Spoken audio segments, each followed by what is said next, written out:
Yo, what's up, everybody? Welcome back. Today we're going to be taking a look at a Sawano song for Sawano Week that I believe I have at least heard in partial due to my initial reaction of the Attack on Titan suite he did. And while I believe that there is a part in that I think it's still worth me listening to the original because I feel like a a whole song is a completely different experience from having it mixed in and meshed with other tracks, even if it's generally the same chunk. I feel like I'm going to have a lot more information on the song listening to it in this context compared to the mix. So here is Vogel im Käfig.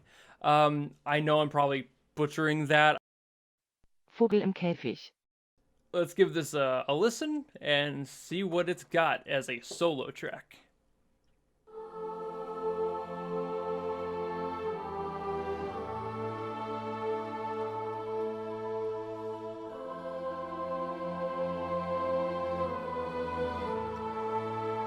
It's such a calm start.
That was pretty.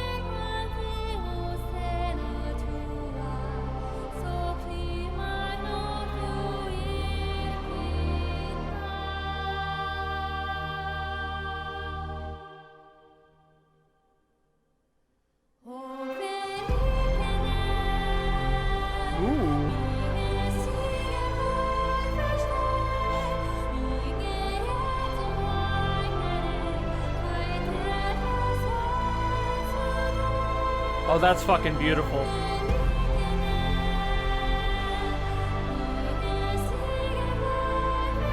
I love that little melodic snippet there.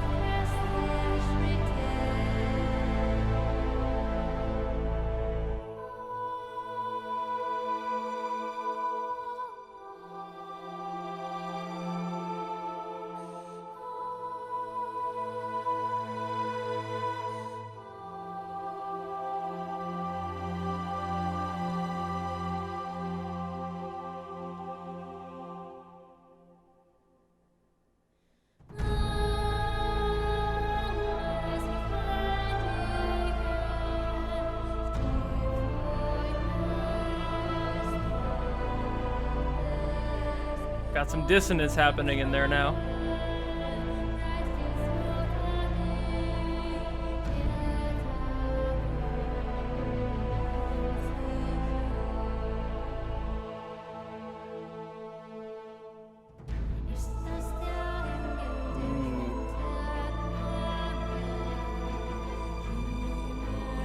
Shit's getting real. Got real ominous real quick.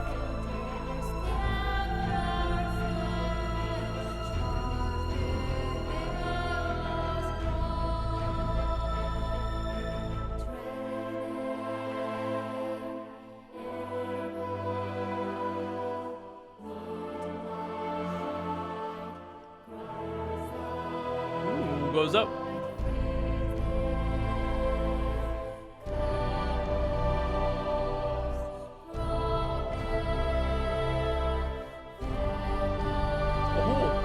And that stayed?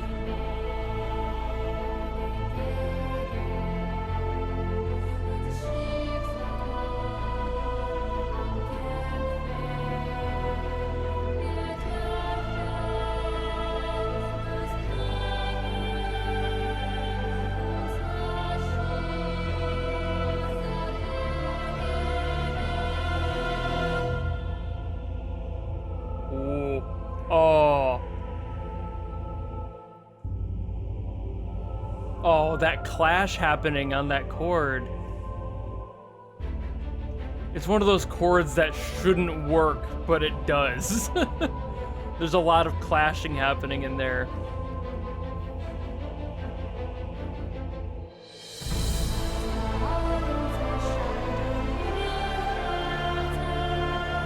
I recognize this melody. This is probably what's in that suite.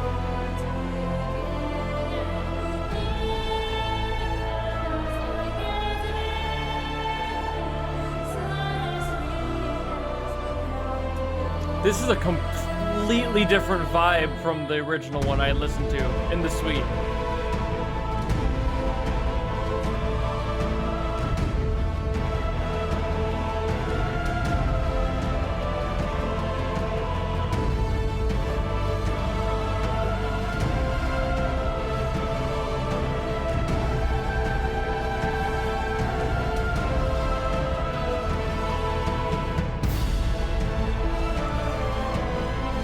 That was a really beefy hit there.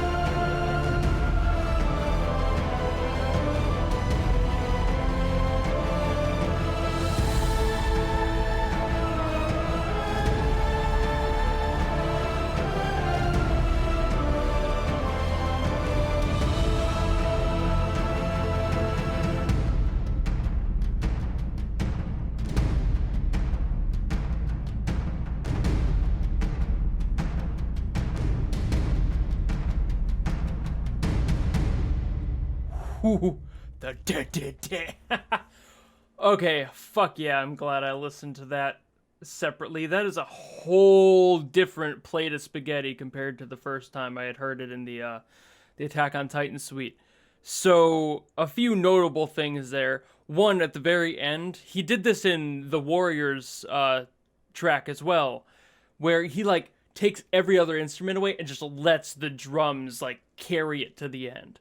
And that's a really impactful way to me as a percussionist, is it just carries that energy in and just ends on a very thick, strong note. It doesn't flourish. It doesn't really have any sort of resolution or anything there.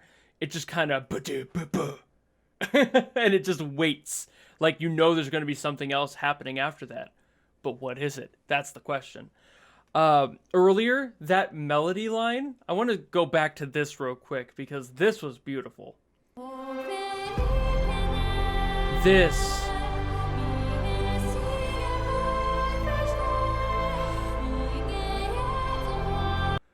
It's a triumphant feeling. Like, you hear just that switch between the two notes and you're like, wow. They're saying something. I don't know, like, there's got to be some psychology to that, but it is a beautiful way because it's so effective and it does exactly what it's supposed to. It just, every time I hear that personally, I'm like, ooh. Like, even though I've heard it dozens of times at this point, it's still really fucking pretty and it's very good at what it does. The other was in here.